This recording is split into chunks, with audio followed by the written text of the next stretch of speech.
Housebroken, the new Fox animated series, is a guilty pleasure. Yeah. It is for people who seriously love their pets, okay? People who want portraits painted of their pets, who have select strong toys for them and such, and people who, just anthropomorphize their pets very, very well. Now, there are lots of series and movies about anthropomorphized animals or talking pets. There are three categories. There's live action, where, they CGI little mouths to make it look like animals can speak people language. And those are terribly boring. Sometimes they don't even talk, and it's just, a person finding out the bond of a dog is really heartwarming and good. So boring, so boring. It's like when you watch sports movies. It's fun to play sports, it's fun to hang out with animals, but watching a movie about it is so dull. So dull. Then you have movies like Kung Fu Panda and Zootopia, where they're talking animals who are living like peoples. They know they're animals, but they also have, jobs, careers, relationships, social hierarchies and such, yes. And then you have stuff like Housebroken or 101 Dalmatian Street or Secret Life of Pets, where, they know their pets. Their world just revolves around their owners, and, sometimes they go with their neighborhood pet friends on little adventures. This is what Housebroken is like, but it's geared to a more adult audience, and with all the weird, nasty things pets do, I think it's about time. Yes, I do. Yes, I do. In Housebroken, it's a community of pets that are talking about their issues and such, led by a poodle named Honey. And Honey might have the most issues of all. Her owner is a therapist, and she greatly respects the therapeutic process and such. She says she wants to help animals, and I think part of her does, but a large part of it is she wants a distraction from her own problems, and she thinks this is the most productive way to talk about other people's problems, to, listen to her friends and tell her friends what to do. But even if that sounds selfish and crazy, I like Honey very much, not just because she's a big poodle, but because she's not too much of anything bad. It's not a great description. She's not too kind, but she's also not too sarcastic. She's just trying to be an optimist, which I think is very on key for a dog, but because she is also in a very miserable marriage, she's just slowly, passive-aggressively getting through her day. She doesn't want to be angry, but at this point she's just so bored to tears. And I think it's funny, I do, because a lot of times pet siblings have weird relationships. In this show, it's treated like a marriage, but in real life, sometimes pets don't like their roommates. In my example, my two cats have a very sweet and loving relationship. They'll lick each other, they'll play together, they like to go where the other one's going. But I've also worked in kennels, and I can tell you that some pets cannot be together. They cannot be in the same space. They cannot go to play groups together. Heck, even at home, they will avoid each other, and owners have to, square off which time which pet's going to be and where. So, the fact that they're putting it in this show, for me, is funny. Other characters, like her friends in this therapy group, some are great, some are meh. Let's see, you have this potbelly pig who is a pig. Yeah, he makes bad jokes, he cares very little for it, but I think he wants the attention. Yeah, he is a weak character, mostly because he is all about, pop culture references. He goes on with me.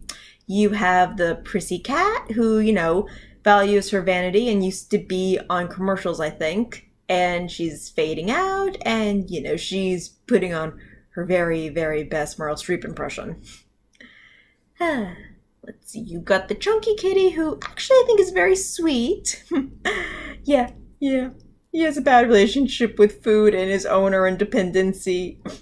He's a lovely example. You have this little critter with an umbrella. I don't know what he is, and the internet has yet to tell me, so I'm just waiting for someone to tell me what he is. You have the cat that lives in a house with too many cats. Now this show, Yeah, making a crazy cat lady seems a bit of a dated reference. It does, but also they have another reference of, somebody picks up the gray one and, they just call a phone tree and see all of their like animal related friends and say, hey, could you have room for one more pet? Just one more pet? Yeah, that's relatable. That I hear loud and clear. Oh, goodness. Let's see who else. Oh, we have a turtle who is incredibly sex positive, and it's funny because when I go to like different zoos, I always feel like I see a tortoise humping something. So, yeah, I feel like this turtle is accurate to his thing. I really do. Let's see, who else is there?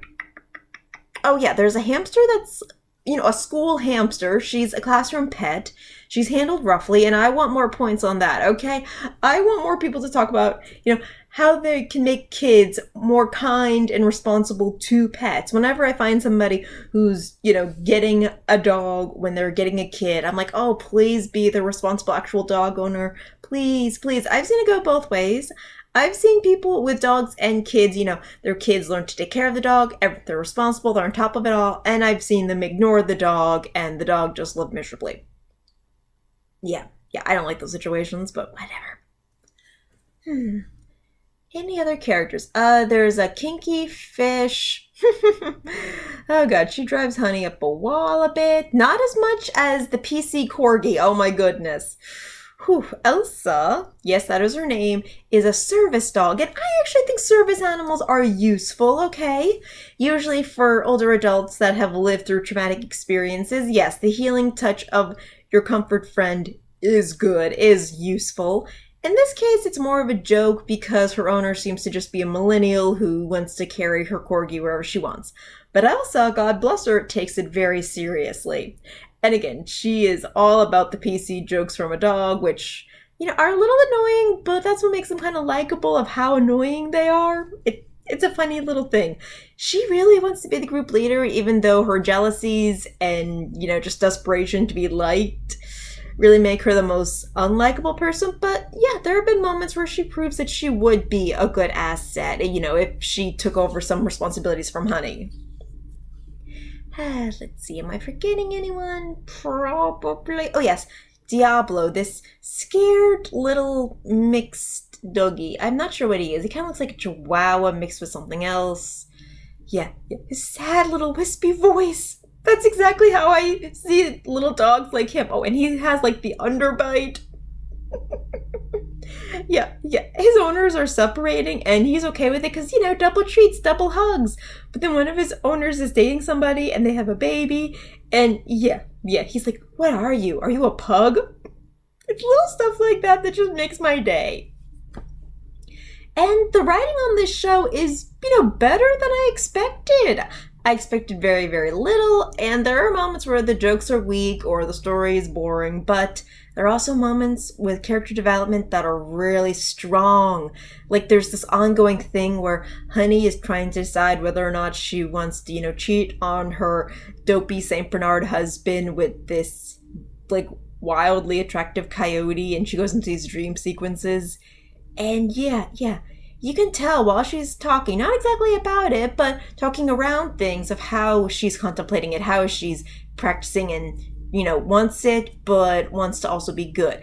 It's really heavily implied that she takes her honor as being the good pet very seriously. She loves her owner very, very much. And yes, if you ever really look into a dog's eyes and take care of them, that love is real. So, the neurotic responsibility and all this, I think is played very, very well. It's done rather absurdly, but it's also done very respectably.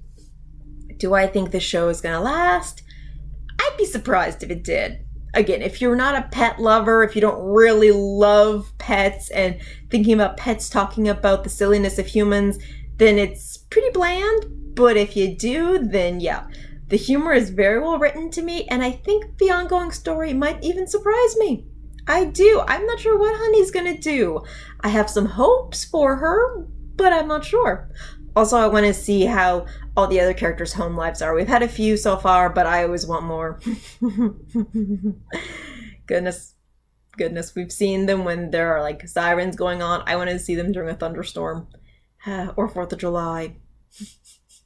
Oh, God, I can't wait.